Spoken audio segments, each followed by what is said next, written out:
والصلاة والسلام على أشرف الأنبياء والمرسلين سيدنا محمد وعلى آله وصحبه أجمعين أما بعد فقد قال الله تعالى في كتابه الكريم أعوذ بالله من الشيطان الرجيم بسم الله الرحمن الرحيم وسارعوا إلى مغفرة من ربكم وجنة عرضها السماوات والأرض وعدت للمتقين صدق الله العظيم.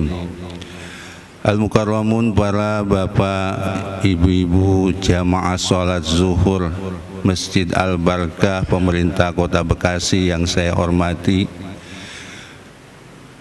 dan yang sama kita hormati Ta'mir Masjid Bapak Kiai Haji Lili Ghazali dan seluruh yang hadir, insya Allah semuanya dimuliakan Allah Subhanahu wa Ta'ala. Bersyukur kita kepada Allah Subhanahu wa Ta'ala, pada siang hari ini Allah Subhanahu wa Ta'ala perkenankan kita untuk dapat melaksanakan kewajiban kita berjamaah sholat zuhur berjamaah di masjid yang kita cintai ini. Yang mudah-mudahan kita berharap pada Allah, ibadah sholat zuhur kita di siang hari ini dikabul oleh Allah Subhanahu wa Ta'ala.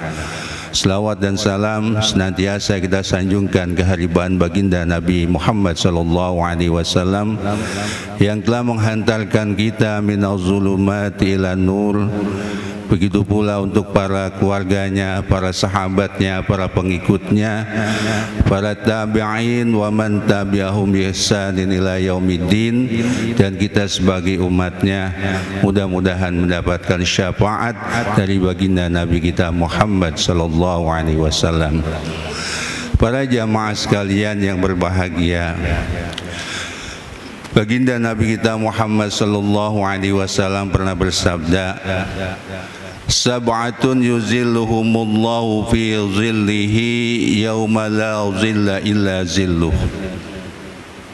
Ada 7 golongan orang yang mendapatkan pertolongan pada hari yang tidak ada pertolongan kecuali pertolongan Allah Subhanahu wa Ta'ala.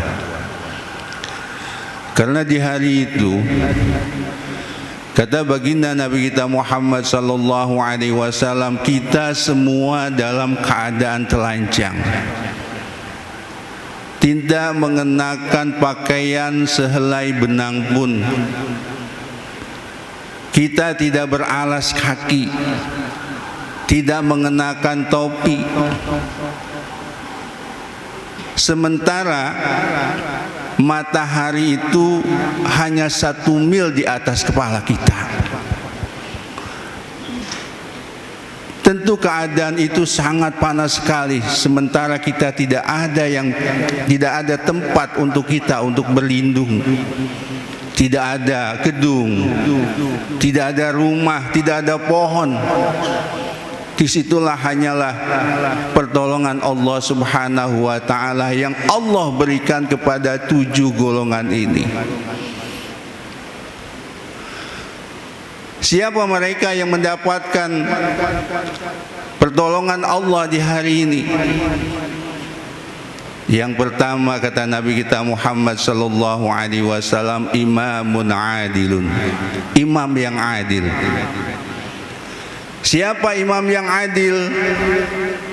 Seorang pemimpin yang menjalankan kepemimpinannya itu di tengah-tengah orang yang dipimpinnya berdasarkan syariat Allah Subhanahu wa Ta'ala. Apapun yang diperintah oleh Allah Subhanahu wa Ta'ala di dalam syariat, maka itu dia laksanakan bersama-sama dengan orang-orang yang dipimpinnya. Dan begitu juga apapun yang dilarang oleh Allah Subhanahu wa Ta'ala, maka dia berusaha untuk menjauhkan dari orang-orang yang dipimpinnya. Siapa mereka itu? Termasuk kita. Kalau yang namanya pemimpin bukan saja kita mengatakan itu adalah presiden atau gubernur atau camat, tapi kita. Karena kata baginda Nabi kita Muhammad sallallahu alaihi wasallam, kullukum ra'in. Semua kita ini adalah pemimpin. Wa kullukum mas'ulun an ra'iyatih. Pada saatnya kita semua dimintai pertanggungjawaban di hadapan Allah tentang kepemimpinan kita.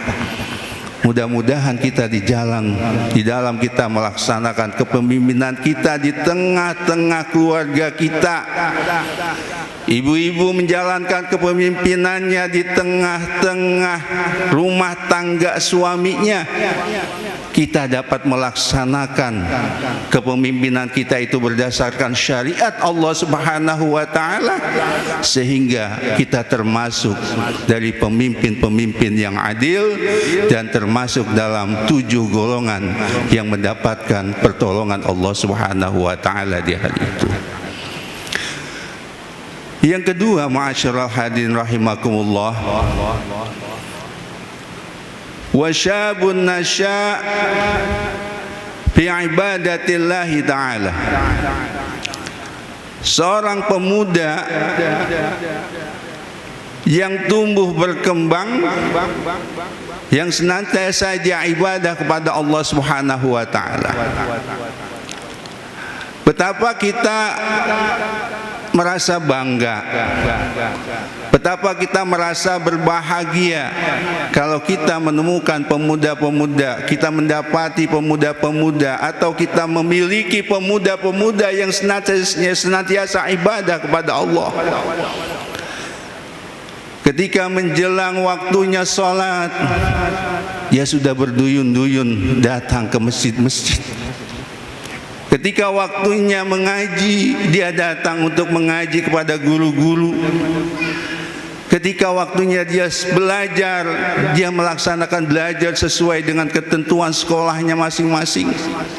Itulah harapan kita memiliki pemuda-pemuda yang tumbuh berkembang, di mana mereka senantiasa beribadah kepada Allah Subhanahu wa taala. Ini pun adalah golongan yang akan masuk dalam 7 golongan yang mendapatkan pertolongan Allah Subhanahu wa taala. Yang ketiga adalah rajulun qalbuhu mu'allaqun fil masajid. Seseorang yang hatinya senantiasa terpaut dengan masjid. Masjid adalah tempat ibadah, tempat kita berkomunikasi dengan Allah Subhanahu wa taala, tempat kita menundukkan serendah-rendahnya jati diri kita kepada Allah Subhanahu wa taala. Maka kalau ada seseorang yang hatinya senantiasa terpaut dengan masjid, kalau sholat inginnya selalu di masjid, berjamaah di masjid, kalau dia tidak berjamaah di masjid, rasanya ada sesuatu yang kurang dalam dirinya. Dan setelah dia melaksanakan salat berjamaah di masjid, dia sudah berencana di mana lagi nanti dia akan melaksanakan salat berikutnya.